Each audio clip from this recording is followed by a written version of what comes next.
G'day everybody, welcome to my little YouTube channel. Thanks for watching. For those of you who haven't been watching my other videos, this is a little bit different content to what I usually do. This is a little bit of a DIY project. Just to update you, I'm an Australian guy living in Germany, in Brandenburg, which is right next door to Berlin. And this is my little man cave, which I share with a couple of other guys here. I'd just like to try and do some DIY videos. I notice that some people quite like watching them. I know I do. Maybe you're one of those people that likes to watch the DIY videos to put yourself to sleep, take your mind off things. Sometimes I do that as well. But anyway, today I'm going to be doing a little woodwork project, which is an upcycling thing that I do, building things like furniture and wall decorations out of rubbish I find on the side of the road and old pallets. So hopefully it can give you a bit of inspiration. Usually in my workshop videos, I'm doing more car related things. I'm actually a car guy. This isn't my full-time job, obviously. This is just a hobby. So I work on my cars and wife's cars and family bus. I'm doing a bit of a major repair on. You'll see that in the background, the Volkswagen bus. So you might like to check out my other videos. If you like it, if you could give us a thumbs up, maybe give us a comment with things that you would like to see, or maybe you're a Mondays expert and wants to tell me how you do your things, which is good. That's always good to have a bit of a tip from a viewer. So anyway, this is what we're doing today. It's a little Ikea table that my kids have had for a couple of years. It's been used and abused, it's falling apart. The thing that killed it was, I think it was used as a stage by one of the girls and they fell through it. So it's time to upgrade it, put a solid top on it and upgrade the chairs a bit, because the adults usually sit on them too. So this is what we started out with. And this is how it ended up. So it's rustic furniture. Some people love it, some people hate it. It's a bit like my sense of humour. But yeah, please enjoy the show. Okay, so the girls have already removed the top for me as I described, so that's already done. And now I'll just start by sanding off a few years of finger paint and ice cream. Alternatively, you could acid dip it if you have those facilities. Other than that, elbow grease is probably your best option.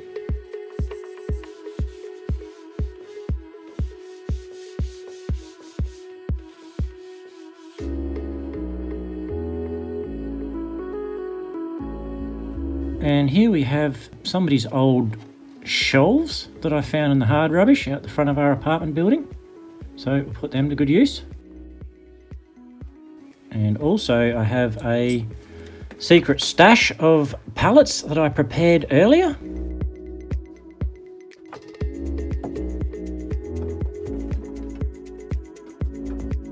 Choose something with a bit of character.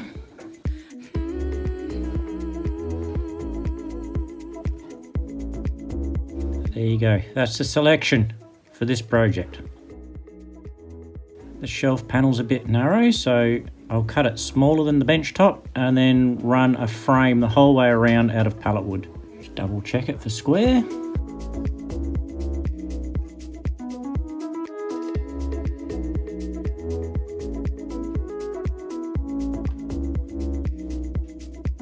And then put a nice square mark the other end.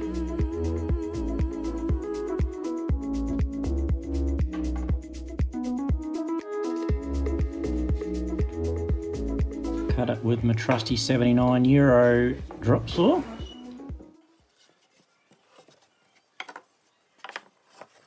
Mark it at 45 degrees from the corners.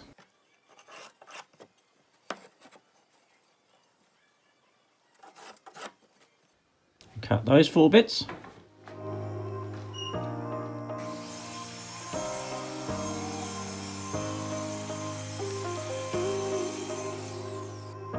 These are just some brackets I got from the hardware store for like 50 cents each, and they were lying around, and I'm going to countersink these screws into them. Like that. And don't forget too that just use whatever you got hanging around and keep the budget down a bit. Now, as you can see, the boards, the pallet wood's a bit thicker than the shelving timber, so if you put a bracket along there, it takes up the gap and it's perfectly flush on top then.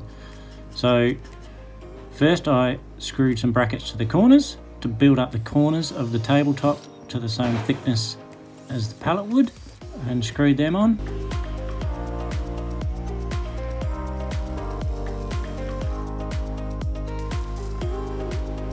Now these screws are too long and they come through the bench top.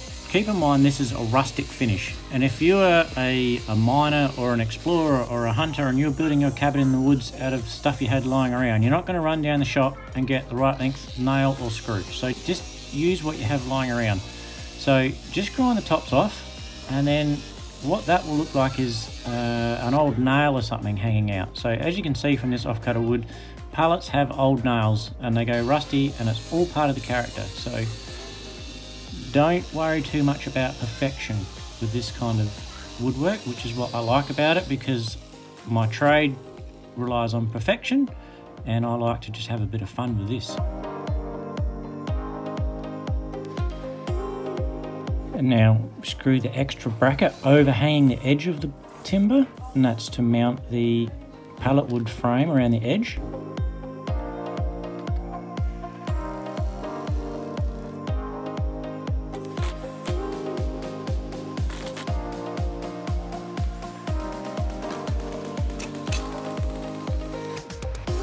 Look at that. Blind man will be happy to see it.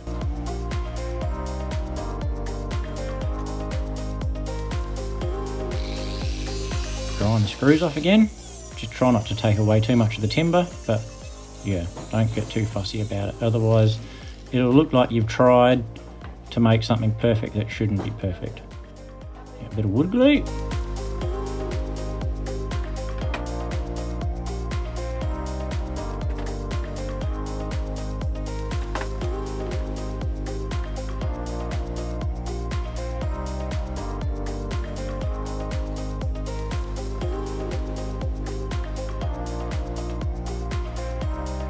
Now screw the edge pieces on to the overhanging brackets, and in the corners you'll be able to see this from above. So I like anywhere that's visible to use nails, because if you have a look at a pallet or any packing crate, they don't use screws. Everything's nailed together. So where I can, I like to try and use nails that's in a highly visible location.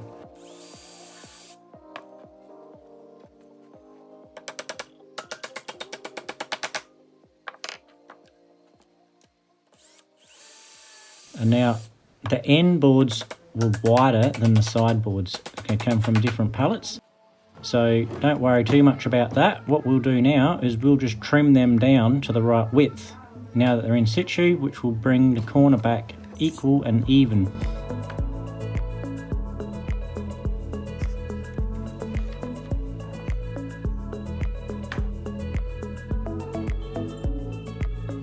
Trim that in the cheap saw again.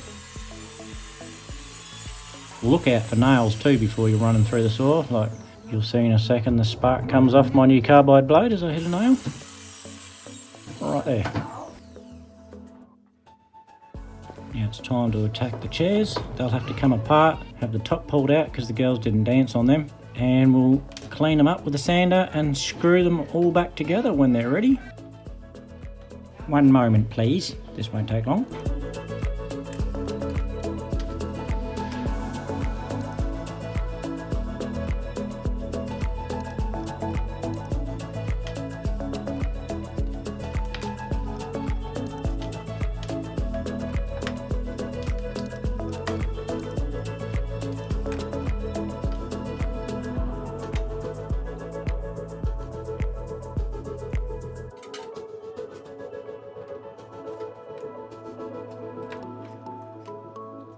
And now we hit them with a sander again, get rid of that biohazard ice cream.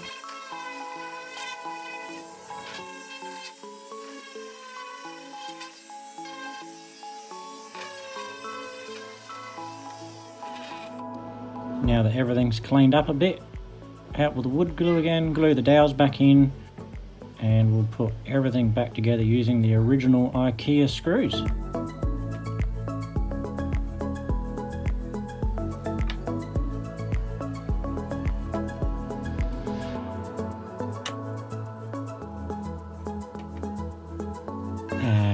How did this go together again?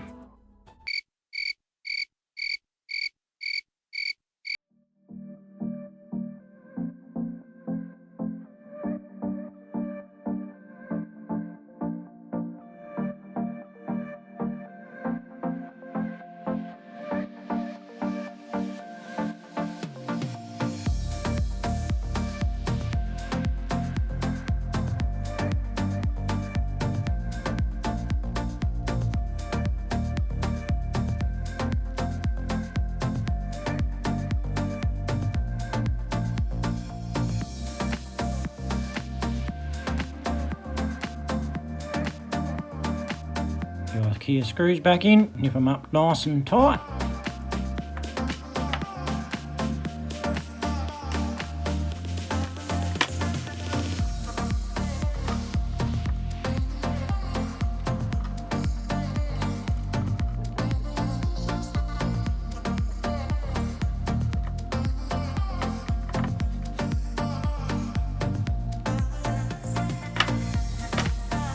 For the next one, same story, different chair.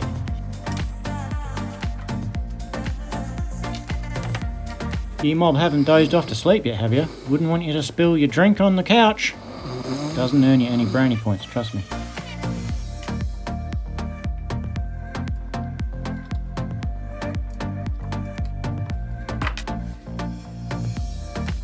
And now I'm measuring up the chair to make the new solid bases for adult behinds. Remember the golden rule, measure twice, cut once.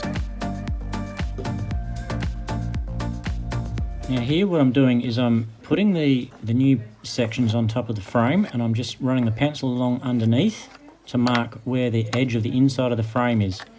And then you'll see what I'll do is put the timber underneath, which is going to screw the pallets together, and I'll put some loose screws between the boards just so that there's a gap so that all the breadcrumbs and yogurt can drip through there. Bit more glue, line it up on the marks that we scribed underneath with the pencil and bang it together with some screws. Look at that, chair base fresh from the bush.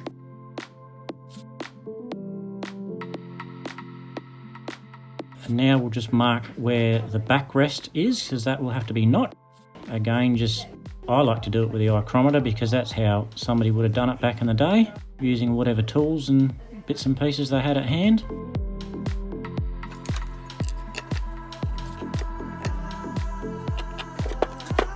But of course, I just bought a multi-tool a couple of days before. Never had one of these, and I decided to test it out on this project.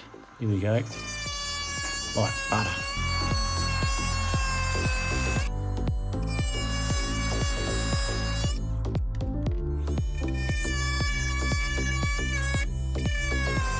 Look, Mum, one hand, straight away, new tool. And there we go, test fit. It's notched around, drops in. Perfect. Beautiful. Bit more wood glue, jam the frame on.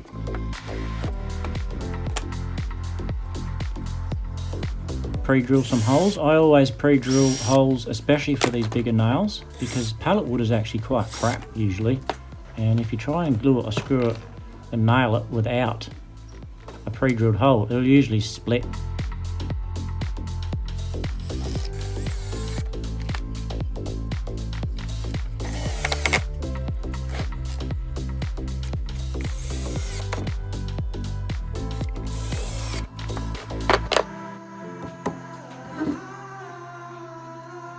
Beautiful.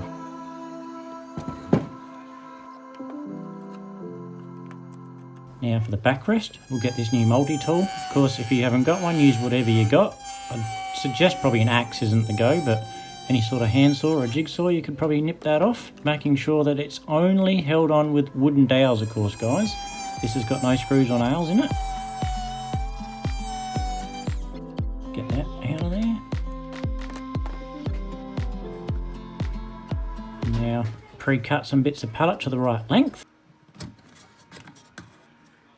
Hold it in there, get a bit of an idea. Yeah, that looks about alright. I'll go a bit higher because the girls are growing a bit.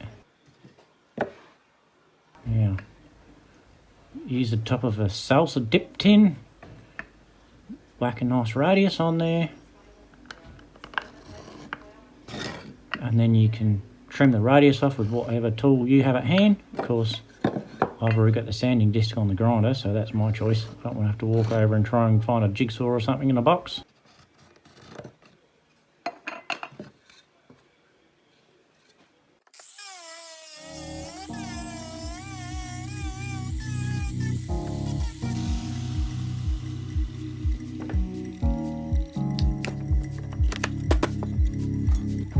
Check it for square.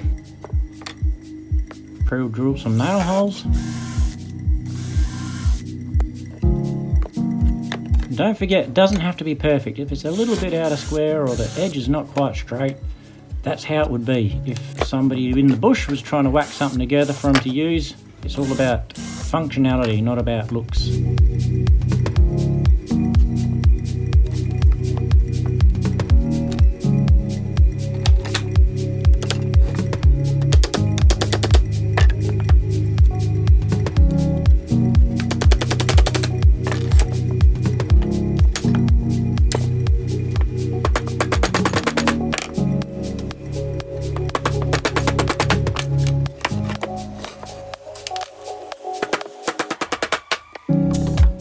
Forget to wipe the glue off. Most bushmen don't use glue, so you want to get rid of that evidence.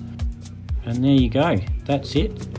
Pretty much finished. We just need to knock all the sharp edges off and deburr it, make it look a bit like it's been used and abused for a few years. Of course, anything that's been used and abused doesn't have a nice sharp straight edge on it anymore. It's all been worn off, so just do what you think looks good and don't worry too much about precision. So this is all just a serving suggestion for you guys. There's no real rules, so you do it how you feel. This is a how I do video, it's not a how to do video, so don't take anything for gospel here. Now we'll just give the bench top a quick clean up, get rid of any of the sharp screws hanging through.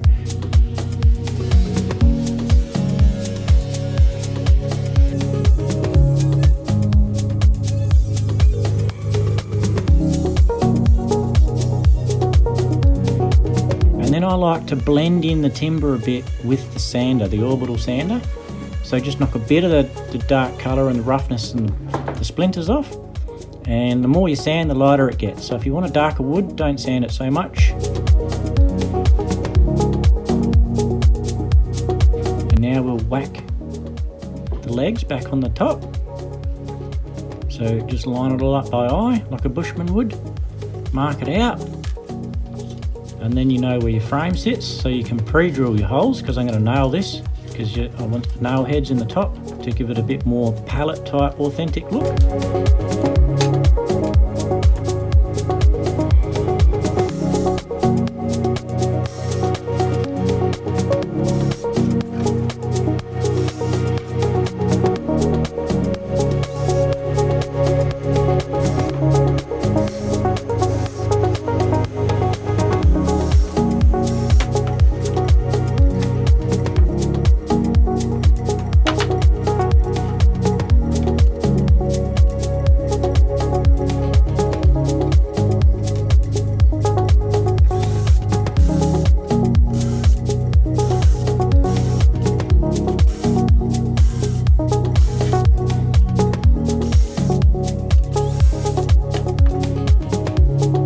You can glue it and nail it from the top.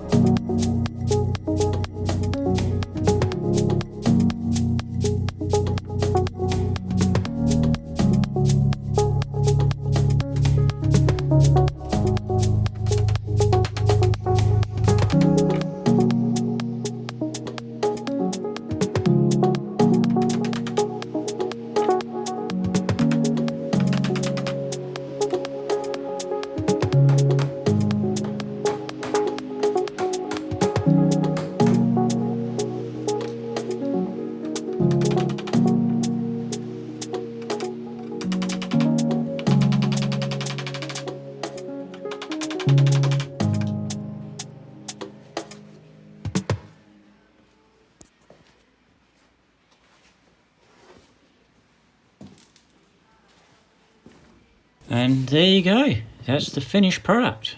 All glued and screwed and nailed and deburred. Make sure there's no splinters for little fingers to get jammed on. There you can see where I've ground the screws off. You can imagine if you leave that outside that'll go rusty, or you can put a coating over the top and it looks like an old pallet that the nails have been cut off. It all adds to the character as far as I'm concerned. Of course you can put some form of coating on there. I will put a satin varnish on the top so that things can be wiped off a bit easier. So thanks for watching that, guys.